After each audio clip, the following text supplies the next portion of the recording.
Concerned about the growing darkness in the western kingdoms, the necromancer Zael journeys to Westmarch to restore the balance. Amid his quest, he crossed paths with Lady Celine Nisardo, the last hire to an ancient house, who seeks a necromancer to help convene with her late husband. But as they summon Lord Nisardo's spirit in the moldering crypt beneath the family estate, Zael and Celine stumble upon something unexpected. A sinister plot to unleash the demon Astraga and his minions on Sanctuary. While Celine and Zael become entangled in a web of alliances and intrigues that embroil both the nobility and Celine's bloodline, Astraga's allies work to prepare a horrific ritual to ensure his coming. The key to his return? The Moon of the Spider is at the heart of the mounting evil in Westmarch. Who wields the malevolent artifact? And to what end?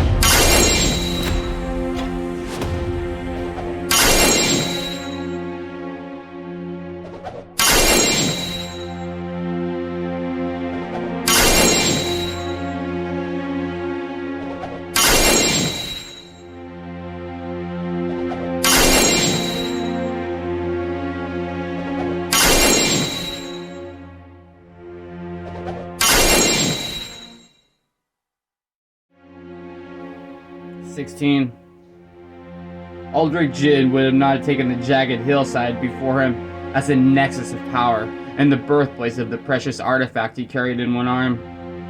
He would not have even taken it for a building long covered by the ravages of time. The ambitious noble would have simply taken it for yet another of the far too many lumps of earth dotting what he soon hoped to be calling his kingdom. But it hardly mattered what Jin thought of it, for his cowled companion recognized it immediately as their ultimate destination, and that was enough to satisfy the noble. Here, another birth would very soon take place, the birth of his eventual domination over the rest of the world. He, Caribitis, and a girl were the only ones there. The only ones still human, that is. Several of Astraga's children squatted around the vicinity, either watching for intruders or awaiting new commands. Lord Jin had felt no remorse about turning nearly all of his followers into the creatures, for as a result they served him even better than before. Pulling his night howler fur cloak tighter, he leaned close to Celine. The Lady Nisardo was a fair piece to look at, Aldrich had to admit. Much of his hatred for her had to come from her defiance toward his desires. Now that she no longer acted as an obstacle, her beauty enticed him. He reached out his free hand. Such desires would not be recommended at this juncture, announced Caribitis, appearing at his side as if by a spell. Your full concentration must be upon this incantation. You recall it all. I remember every bit of nonsense, he returned, even if I don't know what much it means. The pale necromancer cocked his head. Do you desire a language lesson, or the certainty of never having any more nightmares? Not to mention the beginning of your triumphant reign. Caribius touched a gloved hand to Lord Jitten's temple. Think. Have there been any more nightmares? There had not. Since Aldrich Jitten had attained the artifact, his sleep had instead been filled with lusty visions of his rule. Of what need was the Lady Nisardo, when Aldrich could have for himself 100 of the most desirable maidens in the realm. It was a shame not to taste her first, but if that was the price to pay for ultimate power, then so be it. When it had been thought that he would need to marry her in order to gain both her house and what lay beneath it, the noble had never much considered wedding her anyway. She had been the intended sacrifice from the beginning, nothing more. No, all he really needed from Celine Nisardo was her heart and her blood.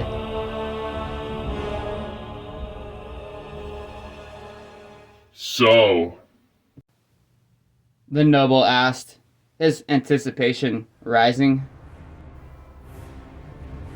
where might the entrance be? There. Caribias pointed at a particularly ugly side of the hill. Even to Aldrich's mismatched eyes, it was clear that the tons of rock and earth covered the area in question. It'll take this bunch weeks to move all that. We're better off with the temple. The Rothmanian shook his head. You are forgetting what you hold, my lord.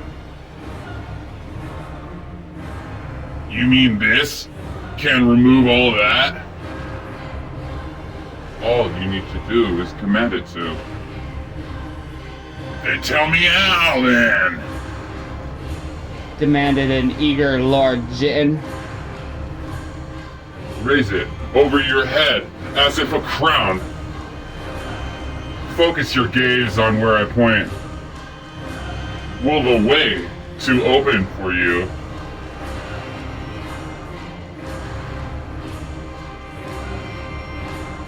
Caribias allowed himself a ghost of a smile. And it shall. That's all? Striding to a better position, Aldrich did as told. He held the moon of the spider as high as he could and eyed the hill. Do you see that crescent-shaped outcropping, my lord? Let that be where your gaze fixes. Do you have it now? Good. Command the artifact. You know what I wish. The noble concentrated. As he did, he heard whispering. Whispering that became a chant.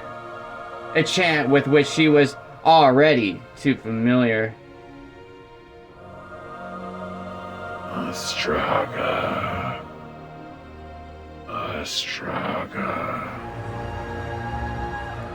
But to his mind, it became something else. It became his name. Aldrich. Aldrich. And as he imagined the invisible chanters proclaiming his glory, the arachnid pattern on the artifact began to twitch. The foremost appendages moved until they touched where the fingertips of the noble held the sphere. The hillside rumbled. Open for me. Aldrich Jittin silently commanded. Open for me!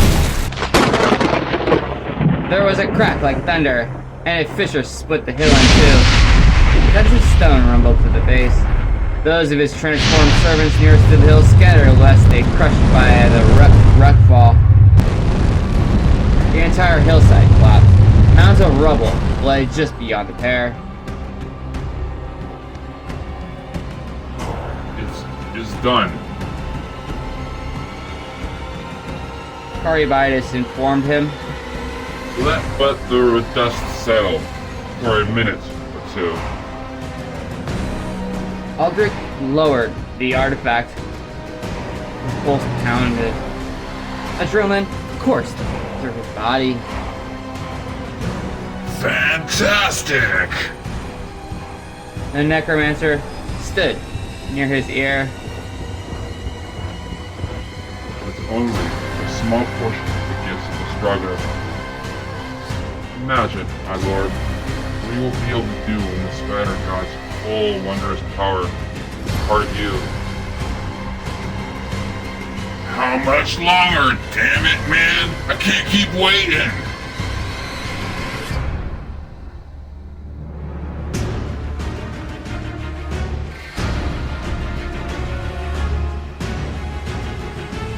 Looking up at the heavens, Caribias advised, first phase will begin in just a little over 2 hours. It would be best if we made our preparations. As he spoke, the dust finally dissipated, and the two beheld the birthplace of the sphere. Twin statues stood within the fissure. Spider-headed warriors with 8 human arms, each of which wielded a different weapon. The ominous Sentinels stood twice the height of a man, and were carved so lifelike that even after the obvious centuries of burial, they looked ready to spring to the defense of what lay hidden within. Shall we enter, my lord? Caribitis politely asked. But Aldrich was already walking toward the ancient structure. Again, the moon of the spider lay nestled in his arm, his other hand stroking the pearl-smooth surface as if the back of a beloved child or a pet. With the monstrous servants forming an honor guard, he and the necromancer went past the dour guardians and into what was immediately recognizable as a far more vast edifice than the hill indicated. As with the temple, it extended well beneath the surface. The steps down with which the group marched were of an iridescent substance, much like what might be composing the artifact. Each time Aldrich sat down a boot on one, shapes seemed to move within the step. 8-legged shadows akin to the one on the sphere.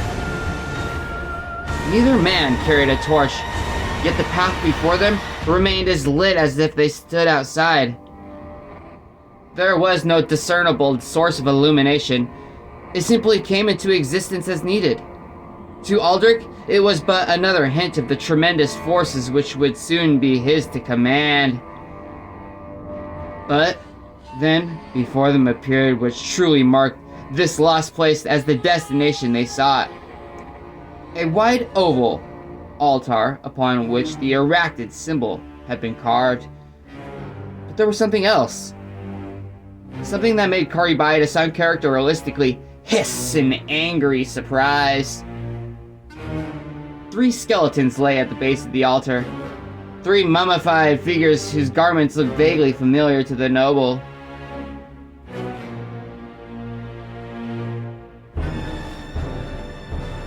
Those corpses.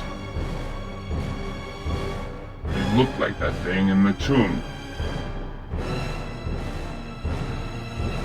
Aldrich squinted. Same damn flowery robes and such. What was it you called them? Vajero?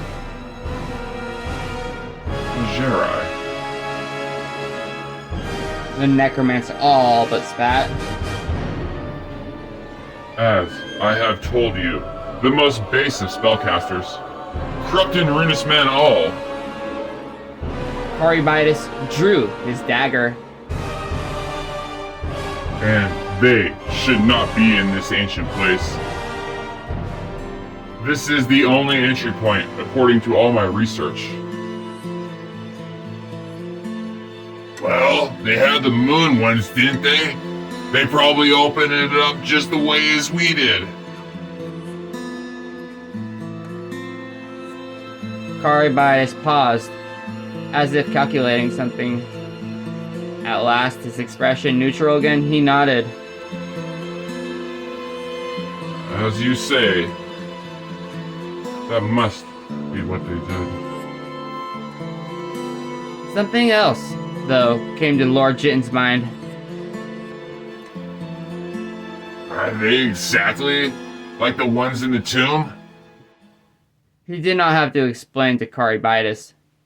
The Rothmanian was already drawing patterns in the air with his dagger. At the same time, he uttered words like which Aldrich had never heard. There was a squealing sound, as if the air had been sucked from the chamber. First one, then the second, and finally the third mummified corpse shriveled into itself. Dried bones twisted, tightening within The bodies curled up until all that remained were small bundles that in no manner resembled anything even remotely human. Caribitis made a clenching motion, and each pile crumbled to dust. Now, you need not worry, my lord. Utterly at ease again, Aldrich nodded and moved on to the altar. Behind him, Caribitis' steely eyes surveyed the area once more, then the necromancer followed.